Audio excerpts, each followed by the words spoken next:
Hey everybody, Tim here with today's episode of Star Trek The Next Generation, Season 2, Episode 13, Time Squared. This is a good episode. It was a lot of fun. It was kind of interesting. It's one of those where there's not a lot of depth to it, but it's still kind of a fun adventure. This one gets really heavy into the sci-fi aspect. There's no real guest stars or anything like that. It's just the crew. So basically, they encounter a shuttlecraft, and it has Picard on it. And it turns out that this is a Picard that's 6 hours into the future. So right off the bat, like the original series used time travel a lot, even into the movies a lot. In fact, there were a couple episodes where it was almost like their routine was to go back in time.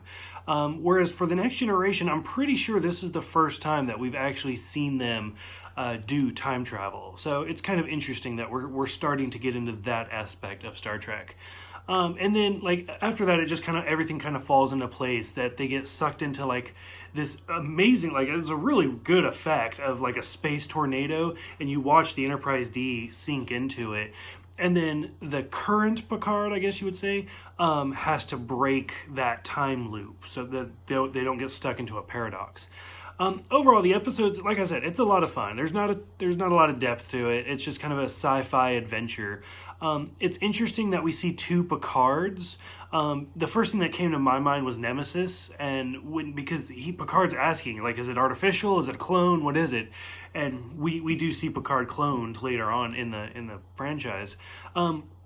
At the very beginning of the episode, we see Riker making like breakfast for everybody, which is kind of interesting because Riker starts talking about his father and how he has a bad relationship with him and how he had to cook all of the meals because he was like on his own at the age of 15. Getting ahead of myself, but it's kind of interesting because the very next episode has Riker's father in it. So that's kind of interesting, like a little foreshadow there. And this is also, everybody kind of takes a bite of their eggs and they're like, oh, this is gross. Whereas Worf at the beginning is like, eggs? That's not a Klingon food. But then he just starts eating all of it.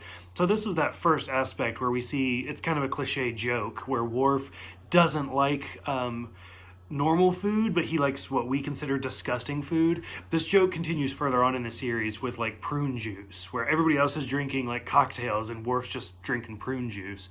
So it's kind of funny. Overall, like I said, it's a good episode. It's interesting. For those who have seen this episode, what do you guys think about time travel and for the Next Generation specifically? Because we've already done the original series. Let's not go back to that. Yeah. So for the Next Generation, let me know what you guys think about time travel. Let me know what you guys think about the dual Picard. Because for the original series, having two of the characters is not an uncommon trait. We have Data and his brother. We have... I'm not going to spoil it. Never mind. We have other characters that we do see kind of cloned or, for whatever reason, an alternate version of those characters coming in the not distant future. But for Picard, what do you guys think about seeing two of him? Go ahead, let me know in the comments below, and I will see you guys next time for the Icarus Factor.